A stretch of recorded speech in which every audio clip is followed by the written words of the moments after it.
Obrigada, Luísa. Então, hoje nós estamos aqui com o nosso companheiro Vanderlei Soares, do Jerônimo Ribeiro, em Vila Velha, que vem falar conosco sobre crise de fé. Uma boa palestra. Obrigado.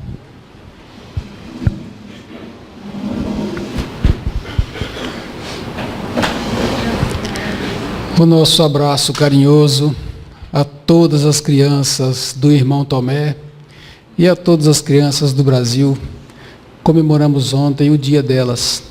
Essas que são o futuro, não apenas do nosso país, mas o futuro de toda a humanidade.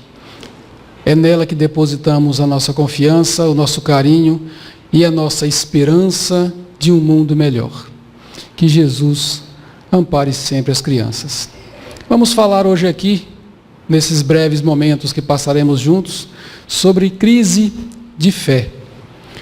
Nós, muitas vezes, imaginamos que o espírita, por conhecer a fé raciocinada, por estar convicto nas suas afirmativas sobre a fé, não tem o direito, ou é impossível que ele, em algum momento de sua vida, perca a sua fé.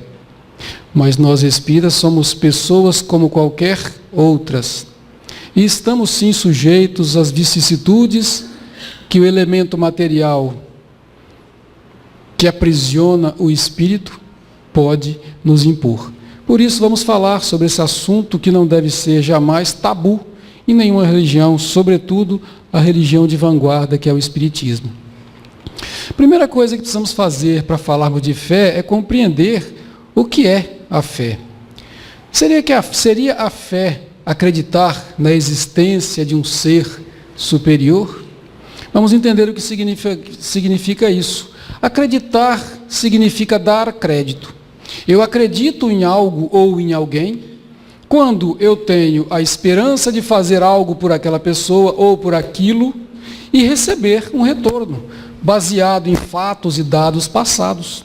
Acreditar é dar credibilidade, dar crédito. Quando eu empresto dinheiro para um amigo que está necessitado, eu espero duas coisas dele.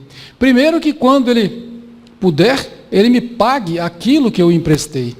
E segundo, que quando eu precisar dele, ele também me empreste dinheiro para que eu possa devolvê-lo depois. Isso é acreditar. Baseado em quê?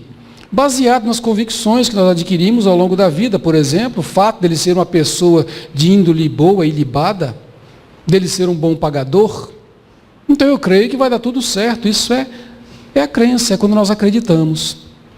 Seria isso ter a fé que nós temos em Deus ou em um ser superior? Ou seria que ter fé seria confiar nesse ser superior? Puxa, qual a diferença entre acreditar e confiar?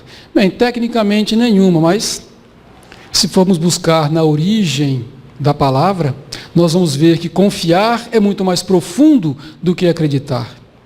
Quem acredita dá crédito. Quem confia, fia junto, tece junto os fios que irão se transformar nas roupas que nós vamos vestir no futuro. Isso foi uma palavra cunhada na Idade Média, quando os fios eram tecidos nos próprios castelos, nas fazendas, nas casas das pessoas, por meio daquelas rocas de fiar que ficaram famosas com aquele filme daquela jovem que espetou o dedinho em uma roca de fiar. Fiar junto significa estar em família, significa muito mais do que acreditar. Quem fia junto está em companhia de alguém que ele ama e que é amado por ele. Então, quando eu confio em alguém, eu dispenso as questões de credibilidade. Eu simplesmente confio. Quando eu empresto um dinheiro para um filho meu em quem eu confio, eu acho que ele vai me restituir. Mas se ele não me restituir, isso não tem a menor importância. E se ele for um mau pagador, eu vou emprestar do mesmo jeito, porque ele é meu filho e eu confio nele. Ele deixou de pagar um monte de gente, mas é meu filho e eu vou fazer isso. Da mesma forma que a minha esposa, o meu pai, a minha mãe, os amigos íntimos e próximos. Confiar é mais profundo do que dar crédito, porque dispensa pesquisas, consultas e histórico. Confiamos simplesmente porque confiamos, porque estamos acostumados a fiar juntos. Seria isso, então, ter fé em Deus? Ou será que ter fé em Deus seria ter a convicção plena, irremovível, positivista, comprovada da existência de um ser superior? Aquela questão em que não me deixa dúvidas. Eu tenho certeza que esse ser superior existe porque já consegui comprovar para mim mesmo, de forma positiva, de forma científica, de que ele existe. Nós, pesquisando sobre tudo isso que está aí no quadro, chegamos à conclusão que os estudiosos, os teólogos, os filósofos, os cientistas entendem que ter fé é confiar na existência desse ser superior. Porque se eu acredito, eu espero algo em troca. Eu acredito em Deus porque eu sei que Ele vai me dar uma casa para eu morar. Eu acredito em Deus porque Ele vai ajudar o meu filho a passar no vestibular. Isso não é confiar, isso é acreditar. Quer dizer, eu acredito nele porque eu sei que Ele vai me devolver imediatamente, ou assim que for bem breve, tudo aquilo que eu passar para Ele. E quando eu tenho a certeza e a convicção irremovível, eu dispenso a fé.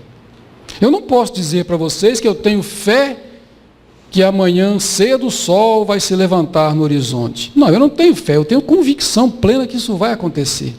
Eu tenho certeza que se eu soltar um objeto do alto de um prédio, se nada o deter, ele vai chegar no chão.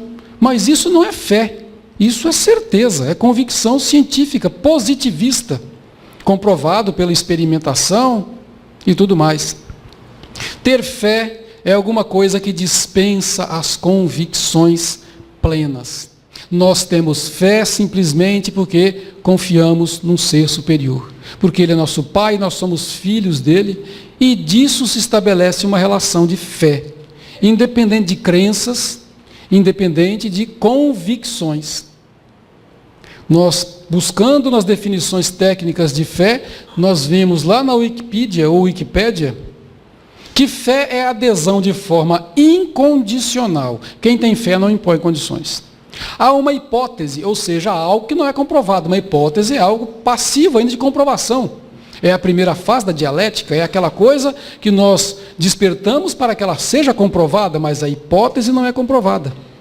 Pode ser comprovada, mas ainda não foi, porque quando ela for comprovada, ela deixa de ser uma hipótese e passa a ser uma tese. Então, fé é adesão de forma incondicional a uma hipótese que a pessoa passa a considerar como sendo uma verdade, sem qualquer tipo de prova. Porque se tiver prova, deixa de ser uma hipótese e deixa de ser a fé. Ou qualquer critério objetivo de avaliação. Então, isso se encaixa muito bem naquilo que nós falamos. Ter fé significa confiar em um ser superior que é o nosso Pai. Uma das definições mais líricas, mais poéticas e mais claras que nós tivemos sobre a fé foi aquela dada por Paulo de Tarso, lá na epístola que ele escreveu aos Hebreus, quando ele disse: ora, a fé é o firme fundamento das coisas que se esperam. Ou seja, a fé é o sustentáculo da esperança. A fé é o que comprova a esperança, apenas a fé, mais nada. É a base da esperança. E também é a prova das coisas que não se veem. Ou seja, é a prova das coisas que não se pode provar. Porque provar alguma coisa na época de Paulo significava ver alguma coisa. Se eu não visse, não existia. O que não era visto, não existia. Eu só dizia que existe porque eu vi.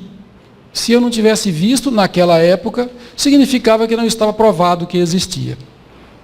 Então, Paulo trouxe essa definição tão lírica, tão bonita sobre a fé. É o fundamento da esperança e é a comprovação daquilo que nós não podemos comprovar. Quando é que surgiu a fé? A fé surgiu há muito tempo. O ser humano já nasceu junto com a fé. Dizem que a fé nasceu durante o período da última era glacial. E aconteceu há 80, 100, 50, 40 mil anos passados, durante um período longo, que durou 50 mil ou até mais anos. Um período terrível para a humanidade, onde muitas espécies desapareceram, onde o homem quase foi extinto da Terra, porque foram muito tempo na geleira, na escuridão, no frio, na escuridão em termos, com pouca luz. Parecia que a humanidade ia acabar. E justamente quando começou a descongelar, aquelas partes ficaram congeladas, descobriu-se que durante a era glacial, Os homens tinham desenvolvido a fé, porque os escritos achados nas cavernas, nas pedras, em montanhas, eles mostravam alguma coisa a mais do que a expressão estética, a expressão da arte. Havia ali indícios de um funeral, de alguma coisa depositada naquele lugar que fosse além das coisas materiais e estéticas com as quais se estava acostumado. A fé talvez tenha sido a razão, o motivo principal pelo qual nós, seres humanos, resistimos a um período tão duro, tão difícil da nossa era, porque não tínhamos tecnologia naquela época, pouco, tínhamos até inteligência. Estávamos embrionariamente começando a nossa saga de Homo sapiens. Charles Darwin, que pesquisou sobre a evolução, disse que acreditar em Deus é a principal característica que separa os homens dos animais. Muitas definições existem para traçar essa separação. Darwin trouxe essa. Quem tem fé pertence ao mundo hominal, quem tem possibilidade de ter fé, logicamente. Os animais não têm essa possibilidade. Então isso distingue seres humanos plenos de seres ainda em fase inicial de evolução. Mas a fé também passou por crises, várias delas ao longo da nossa história. A mais notável delas, a mais nobre dessas crises de fé, aconteceu no princípio da Revolução Francesa, que se iniciou lá em 1789, e foi até o finalzinho desse mesmo século. Quando as pessoas, principalmente o povo, sustentado pela burguesia, revoltou-se contra a nobreza e contra o clero francês. Porque o clero e a nobreza se juntavam, tinham poder, dividiam de certa forma o poder e dominavam economicamente, politicamente, de todas as formas, tanto o povo, que era a grande maioria, como a burguesia, que tinha dinheiro, mas não podia fazer muita coisa. O povo revoltou-se e disse: aquele Deus pregado pelo clero, pela igreja, não existe, porque ele não pode privilegiar meia dúzia de sortudos e condenar a grande maioria à mais completa miséria. O país era rico e o povo vivia na miséria. Esse foi o principal motivo da Revolução Francesa. As prisões políticas entupidas, a Bastilha, inclusive, que era uma das prisões da França, talvez a maior delas, foi justamente rompida em 1789. Foi o marco inicial da Revolução Francesa. Aquele Deus não existia. E o povo saiu pela rua desfilando com uma prostituta sobre um palanquim e dizendo que aquela era a nova deusa, porque Deus não existia. Aquela era a deusa razão. Era a única deusa em quem eles iam acreditar. Realmente aquele Deus que pregavam para aquele povo não existia. E aí nascia a ideia do Deus racional. Do Deus racional, não do Deus que só é sustentado pela nossa razão. Também, um pouco depois disso, meio século depois, ou pouco mais, um filósofo chamado Friedrich Nietzsche, nascido na Alemanha, na Prússia, na verdade, que hoje faz parte da Alemanha. Friedrich Nietzsche, em seus escritos, disse que Deus estava morto. Friedrich Nietzsche foi o maior opositor da ideia da existência de Deus, da caridade, da reforma moral, da reforma íntima. Foi um filósofo bastante materialista e contestador das ideias que não eram materialistas. Ele disse muitas coisas boas, mas disse muita bobagem também e acabou se perdendo por elas e terminou os seus dias na loucura, depois de ter feito tão bem a humanidade e tão mal por outro lado. Essa frase, Deus está morto, foi divulgado por ele em um de seus livros e ficou famosa. Foram as crises de fé talvez mais famosas da época da história da humanidade, mas houve outras. Mas quando a ideia de um Deus que atendia ao nosso raciocínio começou a crescer, foi justamente nessa época, 50 anos depois da Revolução Francesa, aproximadamente 50 anos depois, aparecia a fé raciocinada. Aquela fé que não seria mais abalada pelas revoltas, pelas revoluções, porque ela seria embasada em aspectos científicos e filosóficos. Acabava ali, pelo menos para os espíritas, acabava a guerra entre a filosofia, a ciência e a religião, que já durava séculos. Na verdade, não havia guerra, porque a religião dominava as duas. Só era cientificamente comprovado um fato que a religião aceitasse. Só era aceita uma filosofia amparada pela religião. O Espiritismo veio acabar com isso, mostrando que filosofia, ciência e religião são 3 pilares de uma mesma coisa que nos faz seres humanos. E Allan Kardec, depois de escrever na Revista Espírita em 1864, esse texto, que fé inabalável só é aquela que pode encarar de frente a frente, a razão em todas as épocas da humanidade. Já havia escrito isso na Revista Espírita e escreveu novamente na epígrafe de O Evangelho segundo o Espiritismo, em sua primeira edição de 1864, mostrando que não fazia sentido para seres racionais discernir, diferenciar, distanciar ciência, filosofia e religião. Foi o marco que destruiu essa dissidência que sempre houve entre filosofia, ciência e religião. Mas a fé, em qualquer dos seus aspectos, qualquer que seja a ideia que tenhamos dela, pode sofrer abalo, sim. Não é porque nós entendemos hoje que o nosso Deus, o Deus único, Ele atende à nossa inteligência, porque a nossa inteligência foi Ele que nos concebeu, Ele que nos deu possibilidade de evoluir e crescer em inteligência. Ele não faria qualquer coisa que fosse contrária a essa inteligência que Ele mesmo nos concedeu. A fé raciocinada assim, ela pode sofrer abalos. A gente espera que isso não aconteça, mas acontece. E infelizmente acontece. Algumas pessoas dizem que não conseguem entender por que pessoas espíritas se suicidam. Por que pessoas espíritas deixam de ser espíritas? Porque não é uma fé raciocinada. Sim, é uma fé raciocinada, mas as pessoas mudam de ideia. Se não tiverem amigos, se não tiverem a quem recorrer, mudam de ideias, porque os cientistas também mudam. Os filósofos também mudam e não concordam sempre entre si. Aliás, a própria base da filosofia é a discordância, a dialética nasce da discordância. Se todo mundo concordar com tudo, não existe filosofia. Portanto, é natural, é possível que aconteça conosco. O que pode nos unir a Deus? O que faz com que nós nos aproximemos de Deus? Uma das coisas que tem o condão de fazer isso é a felicidade. Quando estamos felizes, geralmente nos aproximamos de Deus. Estamos felizes, puxa, obrigado, meu Deus, pela felicidade que eu estou vivendo, por esse casamento maravilhoso com essa mulher divina com quem eu sonhei a minha vida inteira, pela conquista da minha casa para morar. A felicidade nos aproxima de Deus porque nos faz chegar perto dele. Mas a dor também nos aproxima de Deus. Nunca nos lembramos de Deus, de repente uma dor profunda nos atinge e a gente fala assim: ah, meu Deus, me ajuda a livrar dessa dor. Me ajuda a viver com essa dor. Que dor é essa? De onde veio? Eu nunca tive isso. Uma perda de um ente querido na família. Ou uma dor física que seja. Mas isso também nos aproxima de Deus. A prosperidade nos aproxima de Deus. Depois de passar 5 anos naquela seca terrível, o sujeito olha a chuva caindo e fala: obrigado, meu Deus, pela chuva, com esse chão molhado. A minha vaquinha que dava 5 litros de leite por semana, agora vai dar 10 por dia. Vai ter capim à vontade para ela pastar. Obrigado, Senhor, pelos meus bodes terem o que comer.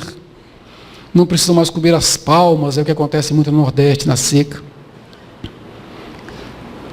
A prosperidade nos aproxima de Deus. A necessidade também, o amor, enfim, muitas coisas nos aproximam de Deus. Mas existem coisas que nos afastam de Deus.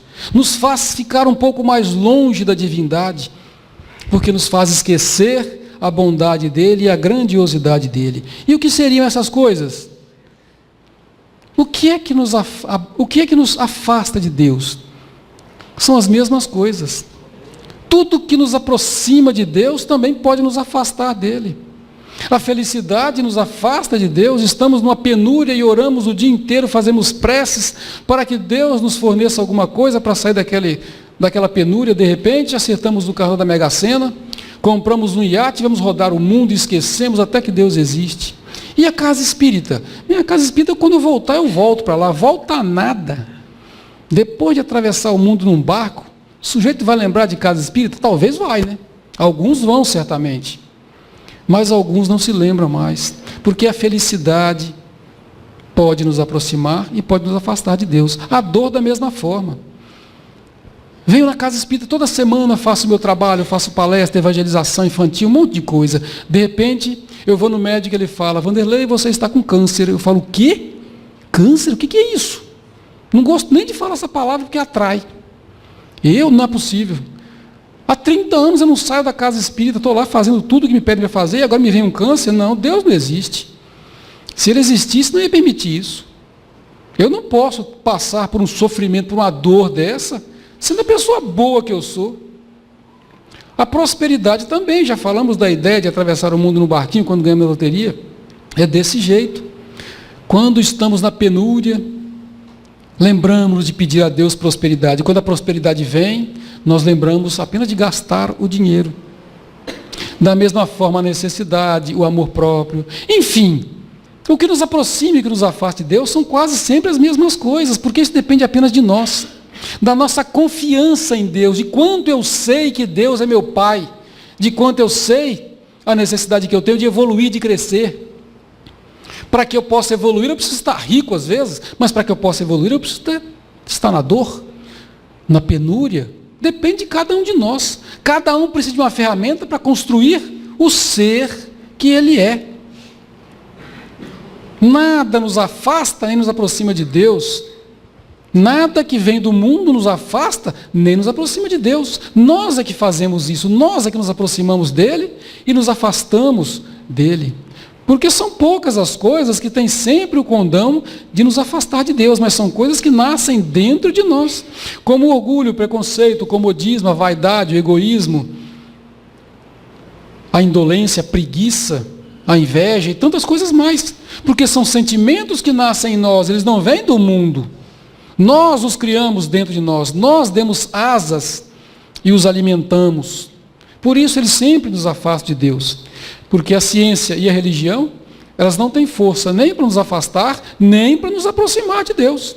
Depende exclusivamente de nós, de mais ninguém.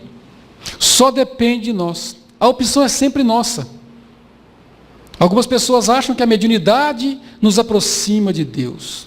Porque agora eu estou vendo os espíritos. Se os espíritos existem, Deus também existe. E como eu os vejo, agora sim eu tenho fé.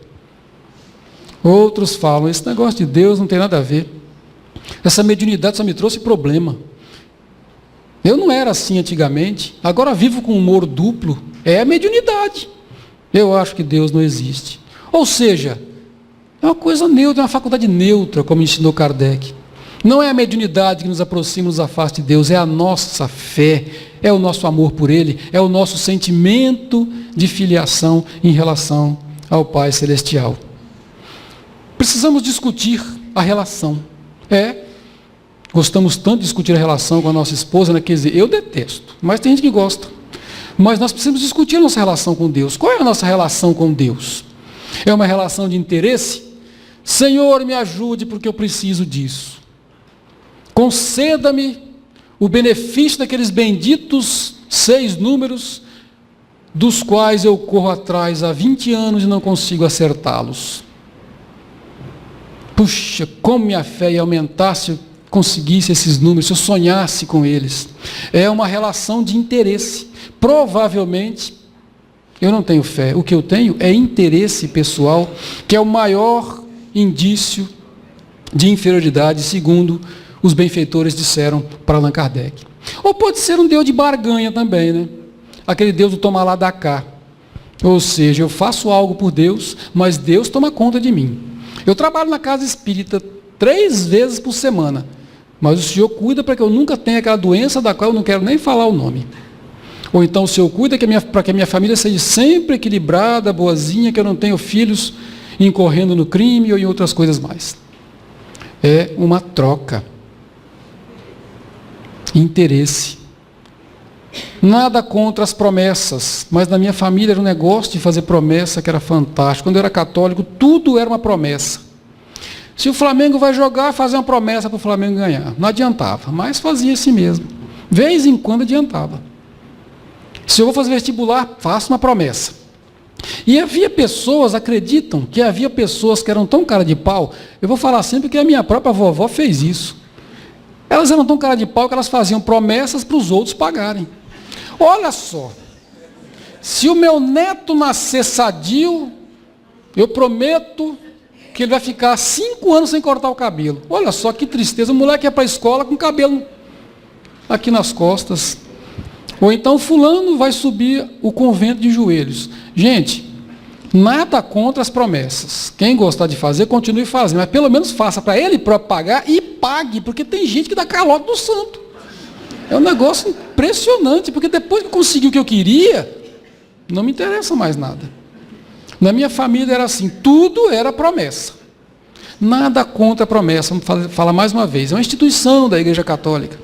Mas vamos pelo menos ser honestos conosco e com Deus. Não vamos estabelecer essa relação de barganha. Ainda tem aquela que é pior, que eu faço com que Deus seja meu cúmplice, uma relação de cumplicidade. Consigo comprar um carro, sei lá de que forma eu comprei, depois eu coloco uma frase atrás assim, esse foi Deus que me deu. Deus é fiel. Agora eu constatei que Deus é fiel. Antes eu tinha dúvida. Mas agora que eu tenho um carro do ano, eu concordo que Deus é fiel. Aí você com aquele carrão bonitão, 150 mil reais, coloca lá, esse foi Deus que me deu. Daí a pouquinho passa um sujeito com um Corsazinho 79 e esse foi Deus que me deu. Você fala, puxa, Deus não gosta dele, porque dar um carro desse vai ter problema daqui a pouco. Arrumou um problema para ele. Gente, relação de cumplicidade não é relação de filho com o pai. A nossa relação com Deus, ela deve ser de confiança, como já mostramos antes. Deve ser de amor, de paternidade. Eu confio em Deus em qualquer situação. Jó, do livro do Antigo Testamento, confiava em Deus em qualquer situação, na prosperidade, na penúria, na riqueza, na pobreza, porque ele sabia que Deus estava com ele. Nós, espíritas, temos a convicção de que as necessidades pelas quais passamos foram conquistadas por nós próprios, por equívocos estabelecidos em eras passadas. Nós sabemos disso. Conhecemos isso através dos livros da doutrina espírita. Não queiramos saber quem fomos em outras encarnações, porque a única certeza que nós todos temos é que na outra encarnação nós fomos piores do que somos agora.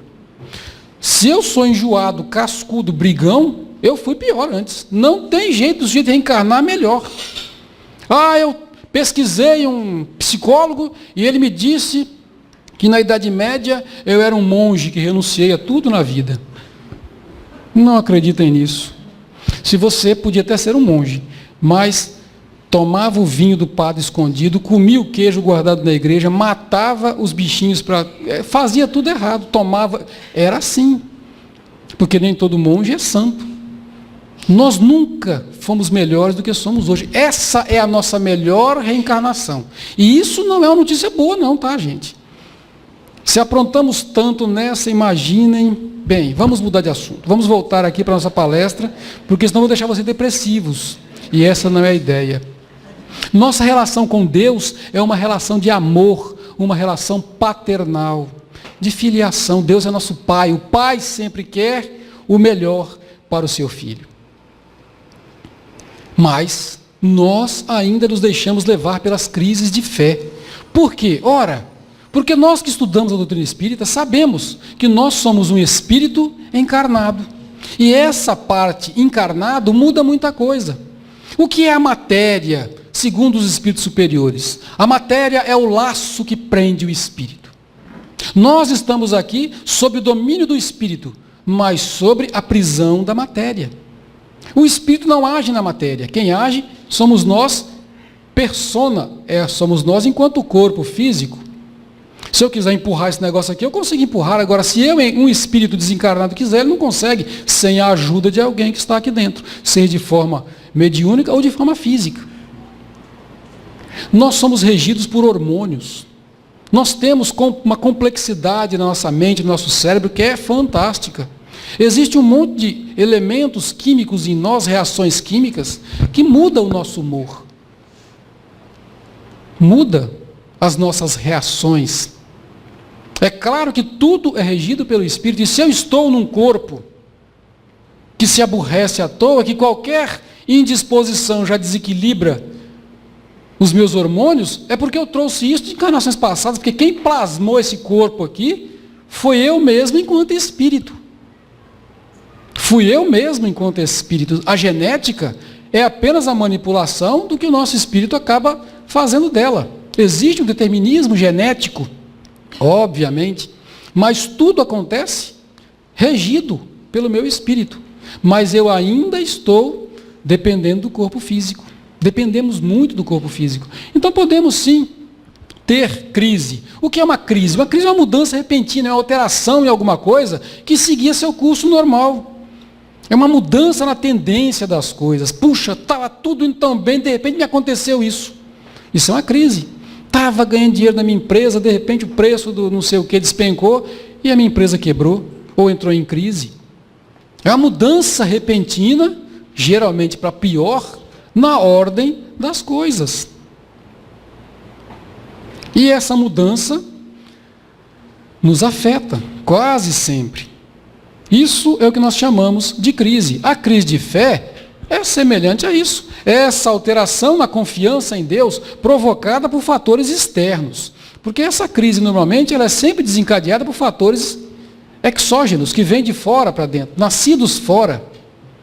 Fatores externos que vêm até nós. Sei lá, uma enchente, uma tempestade, um furacão, uma seca, ou uma doença na família, ou a perda de um ente querido, um acidente, enfim, muitas coisas podem desencadear essa crise, ou até mesmo nada, uma leitura, um fato que eu ouvi dizer que aconteceu, qualquer coisa pode se desencadear uma crise de fé. Qualquer coisa que não estava nos nossos planos. E aí, eu digo aquela frase famosa, né? Como isso foi acontecer comigo? Eu tenho tanta fé, ou seja, eu estou começando a entrar numa crise de fé. Isso ainda não é a perda da fé, mas é uma crise de fé que pode evoluir. Se eu não fizer nada, ela vai evoluir. Vai evoluir e vai se transformar num abalo de fé. Ali eu estou no meio do caminho.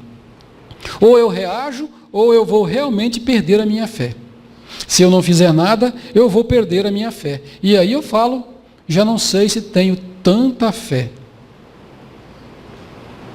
Porque chega num ponto em que eu coloco em xeque, em dúvida, as minhas convicções passadas. Se eu nada fizer, eu posso dizer, bem, hoje eu perdi a minha fé. Não acredito mais em nada que não seja estritamente material. Mais do que isso, estabeleci em meu interior a convicção plena de que Deus não existe. Deus é a invenção dos ingênuos, dos à toa, dos desocupados. Isso começa a crescer dentro de mim. Se eu não fizer nada, isso pode tomar um volume gigantesco e chegar ao ponto de nós nos exterminarmos enquanto pessoas pela via falsa do suicídio, como aconteceu com tantas pessoas de gênio que chegaram a esse ponto. Por isso é necessário estarmos de olhos abertos, não somente conosco mesmos, mas principalmente com os nossos irmãos que nos cercam da casa espírita, do trabalho de casa, da família.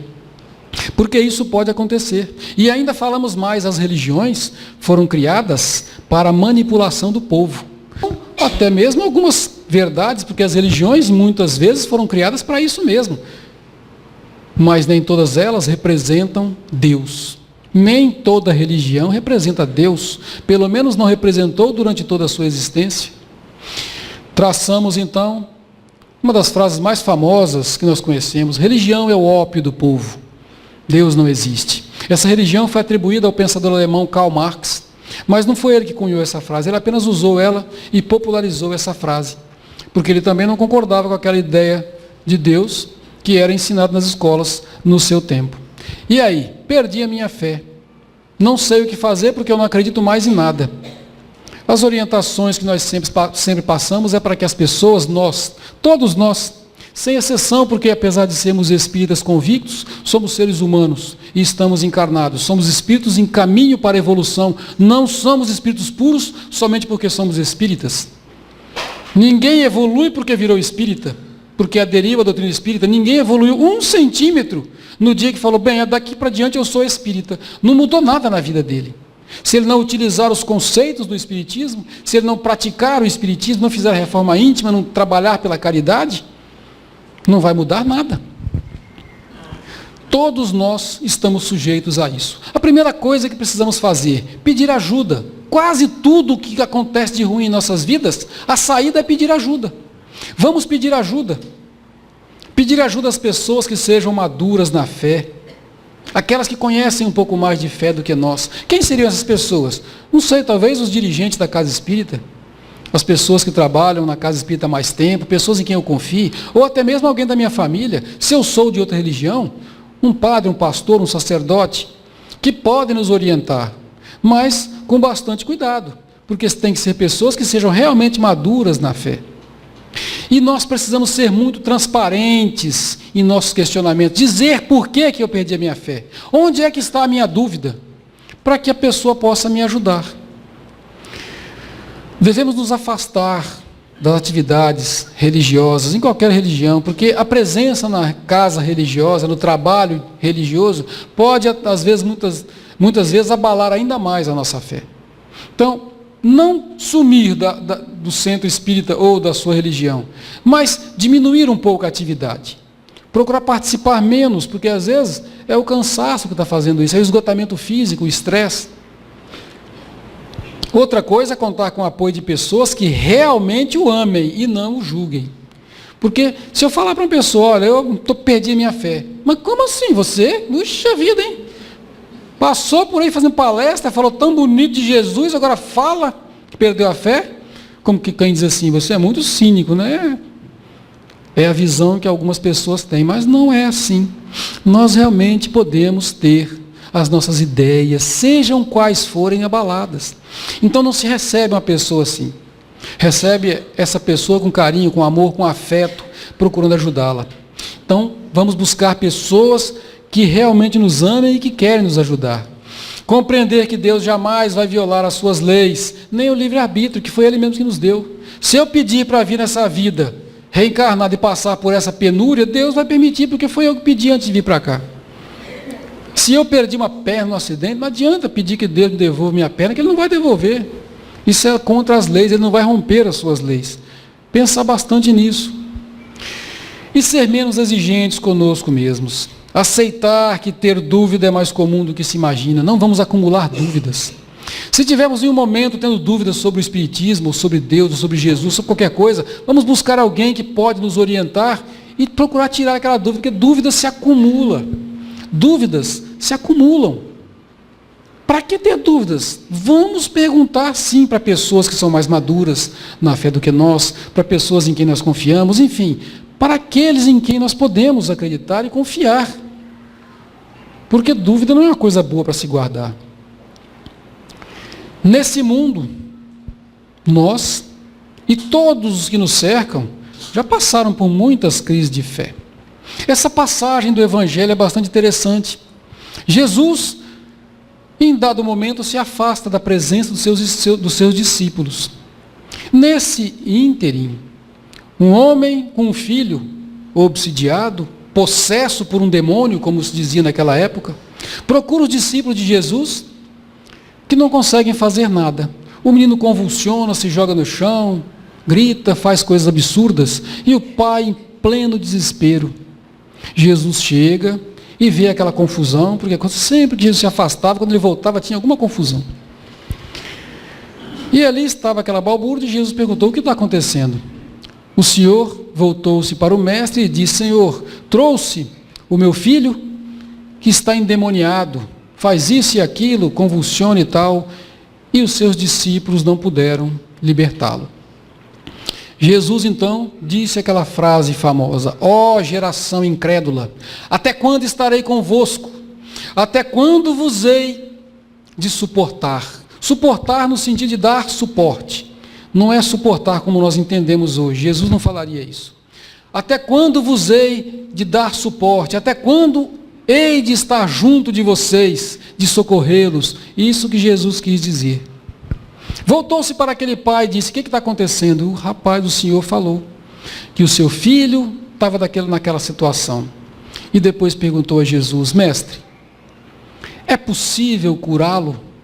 Jesus então lhe disse: tudo é possível para aquele que tem fé. Tudo é possível para aquele que tem fé. Seguindo os 4 verbos de Abigail, explícito lá no livro Paulo e Estevão, ela disse que precisamos crer, trabalhar, esperar. Crer, esperar, trabalhar, e eu esqueci o outro. Não tem problema não. São 4 verbos que devem ser feitos em sequência. É a fé, o trabalho, a esperança e a ação de cada um de nós. Foi o que ele disse para esse jovem. Primeiramente, tudo é possível para aquele que tem fé, porque a partir da fé fazemos o resto. Senão, não fazemos mais. Ter fé, trabalhar, esperar e confiar. Mais nada do que isso. E ele então voltou-se para Jesus e disse: Senhor, eu tenho fé.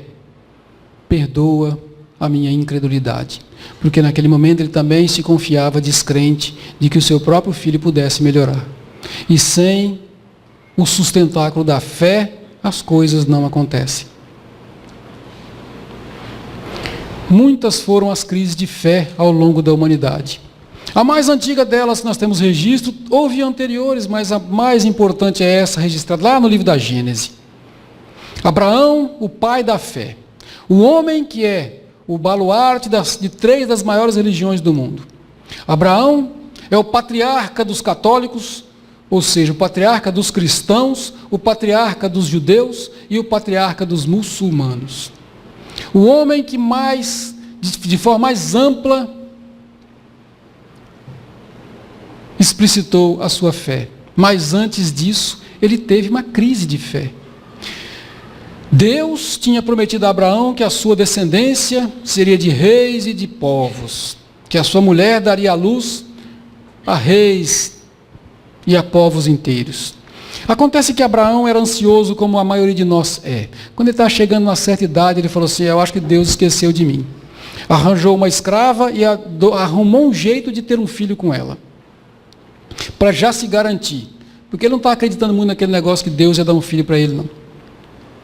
De repente, Deus se aproxima dele. Estamos falando na linguagem bíblica, logicamente, porque sabemos que foram espíritos que chegaram até ele, se é que Abraão efetivamente existiu, como está na Bíblia. Mas vamos entender que sim, que isso aconteceu. Deus então chegou para ele e disse a Abraão: quanto a Saraí, tua mulher, não se chamará mais Saraí, mas se chamará Sara.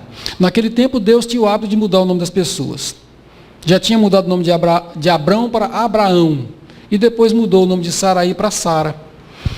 Porém, Sara será o seu nome. Abençoá-la-ei e também dela te darei um filho. Também dela, porque Abraão já tinha tido um filho com a escrava. E Deus sabia disso, obviamente. Também dela te darei um filho. E confirmou: sim, abençoá-la-ei. E ela será mãe de nações, reis e povos sairão dela. Olha só que promessa. Já pensou se um espírito superior fizesse a promessa dessa para a gente? Ia acreditar, não ia? Pois Abraão não acreditou. Abraão disse assim: ao que se prostrou Abraão com o rosto em terra e riu-se. Abraão se riu da promessa de Deus. Olha que sujeito esquisito, não é? O patriarca se riu da promessa de Deus e disse no seu coração: a um homem de 100 anos há de nascer um filho? Dará à luz Sara, que tem 90 anos? Só faltou Abraão dizer assim: é ruim, hein? Para fechar a ideia. Só faltou dizer isso. Tudo bem que Sara não devia ter 90 anos, a contagem dos anos naquele tempo era diferente, mas digamos que ela já era idosa. Já tinha passado, para a época, já era idosa em qualquer idade que ela tinha, já tinha passado em muito da época de ter filhos. Nós sabemos o que aconteceu. Sara engravidou de Isaac, deu à luz a Isaac, e depois Abraão comprovou a sua fé quando o mesmo Deus pediu que ele sacrificasse o seu filho no alto da montanha. E ele foi lá e ia sacrificar o seu filho. Bem, essa história depois vocês leem lá na Gênesis, está tudo certinho lá, é só ler o capítulo 17 do livro A Gênesis. Todo mundo tem a Bíblia em casa, então vocês vão ler e leiam depois. Muito bonita essa história. Mas Abraão, o pai da fé, teve crise de fé. Mas não foi só ele. Os discípulos de Jesus, com pouquíssimas exceções, todos eles em um momento ou outro titubearam, deram defeito. deram problema para Jesus. Pedro foi só um deles. Estavam lá para serem presos, todo mundo armado, todo mundo junto. Chegou lá o sumo sacerdote, Pedro puxou a sua bainha e cortou a orelha dele. É fácil, né? Puxar a bainha quando você está numa turma legal, todo empoderado. Jesus disse para ele guardar a bainha. E ele então disse que defenderia o mestre, enfim, aquela conversa toda. E depois Jesus disse para ele assim: calma, Pedro, em verdade te digo que esta noite, antes que o galo cante, 3 vezes me negarás. Pedro disse: Senhor, ainda que seja necessário morrer contigo, de modo algum te negarei. E o mesmo disseram todos os discípulos. O que aconteceu depois vocês lembram, não é? Lá no quintal do sumo sacerdote, alguém vê Pedro e fala com ele: opa, esse aqui não é, tem cara de Galileu. Estava com ele, pode prendê-lo. Quem? Eu? Não, de jeito nenhum. Não, nem conheço esse homem, não sei quem é. Aparece outro e fala: esse homem estava junto com o Galileu. E Pedro fala novamente: não era eu. Quando o terceiro se aproxima dele e o acusa, ele novamente nega. E aí diz a história bíblica que o galo cantou. Então, gente, Pedro, a pedra sobre a qual Jesus construiria a sua igreja, teve crise de fé. Depois mostrou por diversas vezes a amplitude, o tamanho da sua fé. Mas teve uma crise e foi socorrido por quem? Por Jesus, que o aconselhou a esquecer tudo isso, porque disse para Pedro que os homens são mais frágeis do que perversos. Jesus só não teve tempo de socorrer naquele dia Judas, porque se entregou ao suicídio, mas todos os outros ele conseguiu socorrê-los. Outra crise de fé foi de Tomé. Não é o mesmo que dá nome a essa casa, não é? Mas é o discípulo Tomé. Tomé tinha 2 problemas. Primeiro, ele não acreditava no que ele não visse, ou seja, o que não tivesse prova. E segundo, ele era muito azarado. Depois que Jesus foi para o túmulo e reapareceu, se materializou para nós novamente, ele apareceu onde os discípulos estavam escondidos. Ou seja, ele se materializou onde estavam os discípulos. A Bíblia, o Evangelho é bem claro nisso. Só que Tomé não estava ali. Quando Tomé voltou, os discípulos disseram: Tomé, nós vimos o Mestre. E Tomé disse: se eu não colocar o meu dedo nas suas chagas e não tocar o seu lado, eu não acredito. Tomé era teimoso. Ele só acreditava vendo, ou seja, comprovando. Mais tarde, Jesus também apareceu materializado perto dele e disse: Tomé, toca aqui no meu lado e nas minhas chagas. Tomé tocou e disse: eu creio. Jesus disse para ele: feliz daqueles que não viram e também creram. Porque quem crer vendo, não creu. Sabe, é diferente. Temos que ter a nossa fé.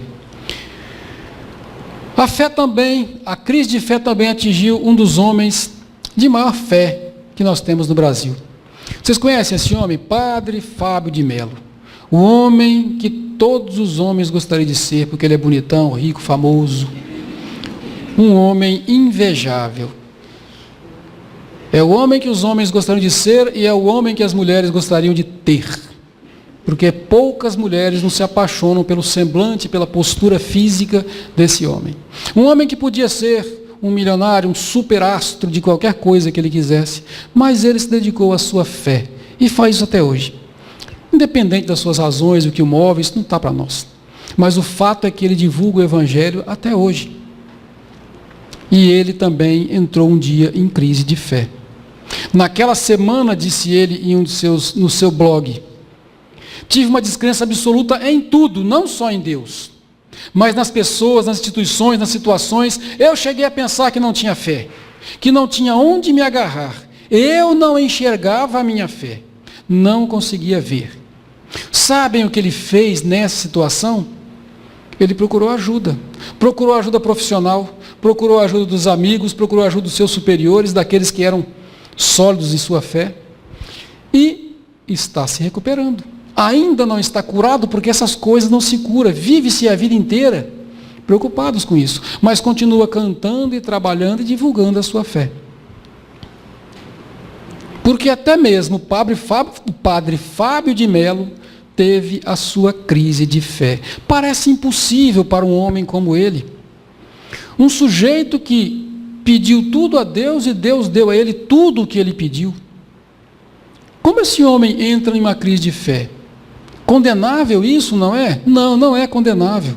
Gente, é natural. Nós, como já dissemos, vivemos sob o controle dos hormônios. Nós somos livres para decidir, mas não somos livres para impedir que as coisas nos aconteçam. Nós não temos como evitar que um desequilíbrio hormonal provoque crise de pânico, de ansiedade, de depressão, de tristeza aguda, de tendência suicida. Não tem como evitar isso. Isso, muitas vezes, não é apenas religioso nem filosófico, pode ser apenas hormonal.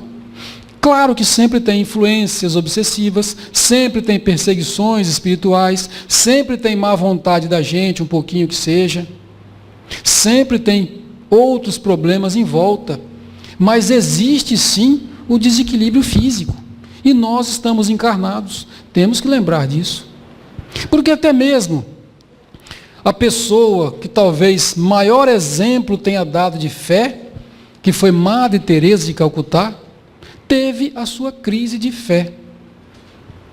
Madre Teresa chegou num ponto de desespero porque ela simplesmente perdeu a fé. Uma mulher que dedicou a sua vida a Jesus e a Deus, e antes de Jesus e a Deus, aos pobres, porque ela sabia que somente se pode servir a Deus servindo aos pobres, servindo a quem precisa, servindo também aos ricos, desde que eles sejam pobres de alguma coisa. Porque toda pessoa que é rica em dinheiro tem também suas limitações. E todo mundo que é pobre em dinheiro tem também a sua capacidade. Ela serviu aos pobres mais miseráveis que existiam. Aqueles que nem os caridosos queriam servir. Os párias da Índia e depois os párias de outros lugares do mundo. E mesmo assim, chegou um ponto em que ela escreveu para uma das suas amigas, porque ela fez isso também, buscou ajuda. De quem? Da sua melhor amiga. Escreveu para essa sua amiga cartas, onde ela dizia o que ela estava sentindo pelo que ela estava passando, e de certa forma pedia ajuda. Ela escreveu uma dessas cartas que foi divulgada depois nesse livro que vocês veem aí. Onde está a minha fé? E, inclusive aqui no mais profundo não há nada. Meu Deus, que dolorosa é essa pena desconhecida. Não tenho fé.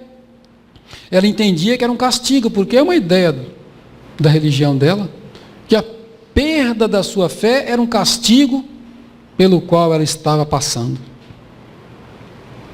Ela julgou-se castigada. E ainda continua em outra carta: se há um Deus, perdoa-me por favor. Quando tento levar as minhas preces ao céu, há um vazio tão condenador. Como pode-se imaginar que uma pessoa como Madre Teresa de Calcutá perderia a sua fé? Claro que ela conseguiu ajuda, recuperou a sua fé e continua a sua obra magistral, que não terminou com a sua desencarnação, porque ela continua trabalhando no plano espiritual e as pessoas a quem ela instruiu continuam trabalhando na sua obra. Portanto, se pessoas do nível que nós colocamos aqui, Pedro, Tomé, Padre Fábio de Mello, Madre Teresa e tantos outros que existem por aí, perderam momentaneamente a sua fé, buscaram ajuda, foram ajudados e conseguiram recuperar a sua fé, por que nós precisamos pensar que somos super-homens, ou super-mulheres, ou super-pessoas? Nós não somos isso, somos espíritos em caminho de redenção, e cada um de nós está no estágio evolutivo. Ninguém está tão à frente do outro ou tão atrás do outro, mas cada um está num ponto de evolução. Jesus, falando sobre a fé no Evangelho de Mateus, ele disse que em verdade vos digo, que se tiverdes fé como um grão de mostarda, direis a este monte, passa daqui para acolá, e ele há de passar, e nada vos será impossível. E realmente, com fé, com trabalho, com disciplina, com dedicação, se eu quiser falar para esse monte, passa daqui para lá, o monte vai passar. Porque fizeram isso várias vezes aqui na construção da BR-101, da BR-262. Estava lá uma montanha de terra, o engenheiro falou: monte, passa-te daqui para lá. Vai tapar o buraco dali da frente. Os caminhões foram lá, as dragas tiraram a terra dali e botaram para lá. Fé, trabalho, confiança, disciplina, tudo isso. Não nos preocupemos com o nível da nossa fé, com o tamanho da nossa fé, porque Jesus nos ensinou que na sua casa há muitas moradas. Vai haver uma morada específica para o nível de fé, de esperança, de trabalho, de dedicação de cada um de nós. Provavelmente não moraremos na mesma casa que Madre Teresa de Calcutá, talvez nem na mesma casa que Padre Fábio de Melo, mas haverá para cada um de nós uma casa, uma residência, um lar no plano espiritual, de acordo com o nosso crescimento, de acordo com a nossa necessidade e o nosso merecimento. E as crises de fé, quando acontecerem, vamos procurar ajuda, porque somente assim podemos nos livrar delas, porque nenhum de nós está previamente livre dessa crise de fé. Não vamos nos isolar, vamos buscar ajuda com quem nós confiamos, quem nos ama e a quem nós também amamos. Porque Espiritismo é isso, é união, é apoio fraterno e mútuo uns aos outros. Que Jesus, em sua misericórdia, permita que nunca percamos a nossa fé, que estejamos sempre sólidos com ela, mas que se um dia isso acontecer, tenhamos coragem suficiente para pedir ajuda e para aceitar a ajuda que vier.